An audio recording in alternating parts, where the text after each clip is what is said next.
the owner and attorney at Future First Criminal Law. I've created a slide here that helps me give you a little more information on how we help, how we look at different cases, how we help people who are accused of committing crimes here in Arizona. And hopefully in this video you'll learn a little more about me, you'll learn a little bit more about kind of the questions I get and ultimately what I do kind of past that point. A little background about myself is I was born here in Apache Junction, Arizona. I went to ASU on a full ride, did justice studies as my undergraduate major. I then moved on to law school right afterwards, got accepted, graduated at the top of my class, and then kind of had the passion still for criminal defense. Even through law school, I knew I wanted to get into it going into law school and wanted to make sure that I still had that. And as a little more of my background, I received a DUI and some other criminal offenses when I was an undergrad there at ASU.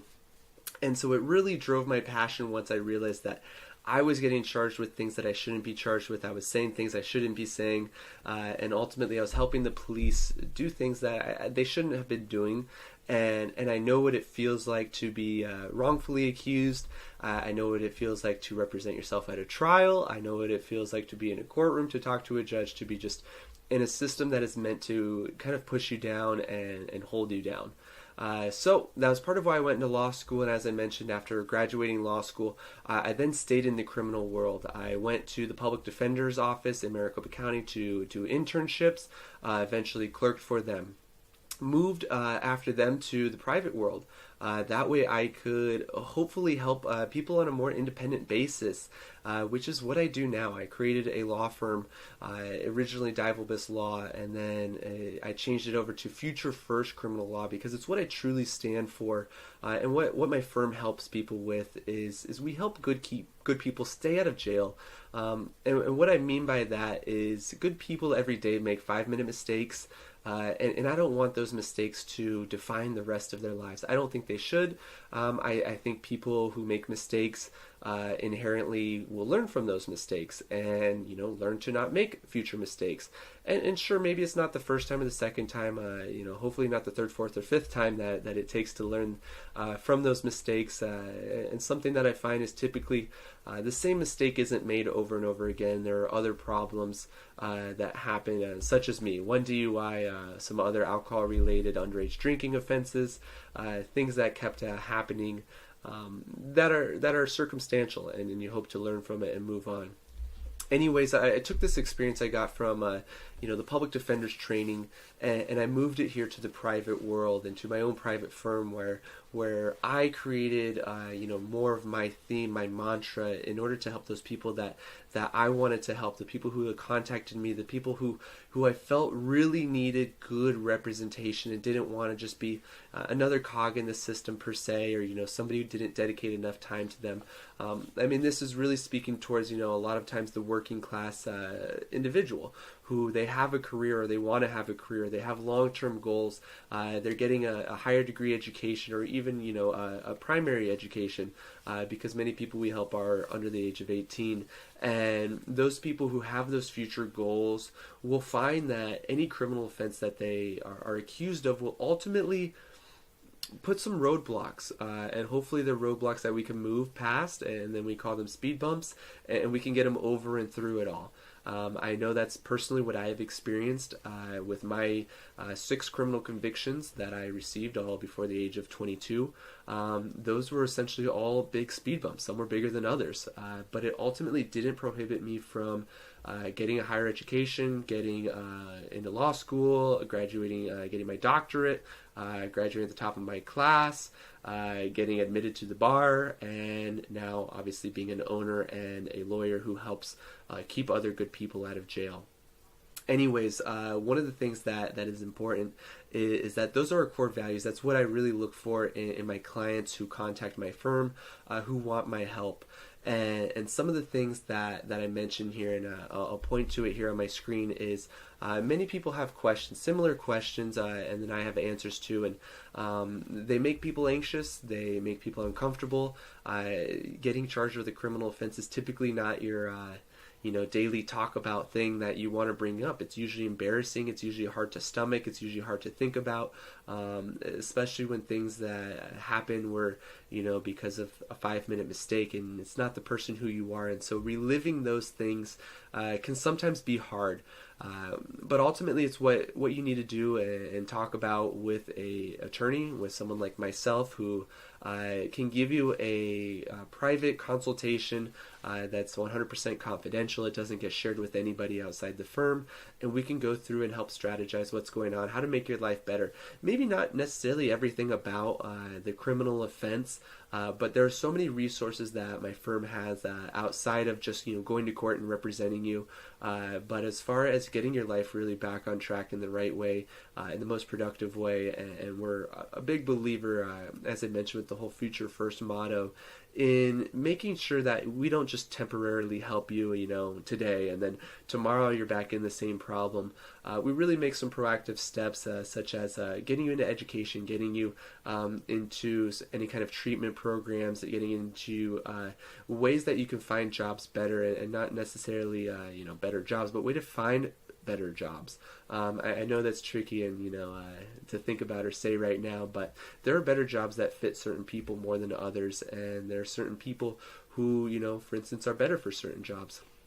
This is the same thing that happens when people contact us, and we console them about changing the people that they typically associate with, where they live, who they interact with, things they do on a daily basis or not that often. A lot of people don't necessarily think about the way that they should be living their life versus the way they are at that moment. And there's a lot of things that people do on the daily basis that are good, are productive, and then there are other problems that are deeper down, sometimes hidden, and then they come out, and that's when the problems arise. Anyways, continuing on with what I have here, I get these kind of questions a lot, and statements and accusations, and so these are some of the things that I address in my consultations, is people saying, look, I'm innocent, can you get my case dismissed? If the alleged victim doesn't want to press the charges, will the charges be dropped? Will I have to go to trial? That's one I get a lot. If I'm offered a plea deal, should I take it? Do I really need a lawyer if I intend to plead guilty? What does beyond a reasonable doubt mean? What is the jury's role in a criminal trial? And what is your best advice to a person facing criminal charges? Now, these are all questions that I literally get on the daily basis, and I help people fully realize, what they're asking and what it means. And I would love to go through right now and give every single answer to it. And what I'll do is I'll go to the left of my screen here and kind of give you a more broad explanation and understanding of what I really do, because even though every single one of these questions are important, there's a lot more that goes back into it throughout the entire case, and it's not as simple as yes, you need a lawyer, of course. Although a lot of people like to just sum it down to that, there's more to it than that, and what we actually do and why we do it. So how we help, the criminal justice system is a powerful collaboration of police, prosecutors, and other individuals working together toward one goal, to obtain a criminal conviction. It's true. It's the simple nature of it. It's the criminal justice system, and many people are in it and can get stuck in it. Having an experienced criminal defense attorney on your side helps to level the playing field, and I'll get into some of the ways that we help. But I'll quickly mention that, many movies try and portray this system that, it's all fair and it's just part of the way it works. And to some degree, there's some truth in it. I know, movies try and glorify some things and underplay other things. And what I really want to say here is, that the justice system isn't perfect. It is biased. There are flaws. There are imperfections. The system is outdated. It doesn't always do what it's intended to do, and that's something that all these people that are a part of it, judges, prosecutors, police officers, they all have their role in it, and even a defense attorney. We come in and we have our role, and many of those people try and get the conviction, and the problem that I see most often is the police officer, does their role. And then they hand it off to a prosecutor who says, oh, look, I'm just here to do my role. And then it gets over to a judge who says, look, I'm just here to do my role. And the problem with that kind of structure is everybody then gets somebody to point the finger at and say, well, look, I'm just a prosecutor. If the police officer, didn't arrest this person, then we'd be fine. And then a judge says, well, I just need to do what the prosecutor says because we're following, sentencing guidelines. And everybody wants to point the finger at each other and nobody wants to actually solve the problem. And that's really what a defense attorney does, is we come in to solve the problem. We basically break down each of those steps and show you as a good person, you as somebody who is different than every single other person who's coming through the system whose story isn't being told. And it's as simple as that, in such a major scale, but that's really what I want to help express here is you're very unique, you have a unique story, and sometimes that's the big difference that's going to, get you the good result that you want. And you have to have a good attorney to help you do that. And a judge or a prosecutor or police officer, as you probably have seen if you're in this situation already, they're not going to believe you, which is why you have an advocate, a lawyer, a councilman, somebody who's here to advocate for you on your behalf, really at 100% level. We have 100% confidence between attorney and client privilege, and there's little to nothing that can break that unless there's a legal, ethical violation. And we truly take that to heart because, myself in my past, I was never, fortunate enough to be able to hire an attorney when I definitely should have, thought I could do everything on my own. I was young, naive, and it ended up being worse than I thought it would be if I did have an attorney. If I had gotten a good representation, if I had gotten the right advice, I would have been able to avoid more criminal consequences.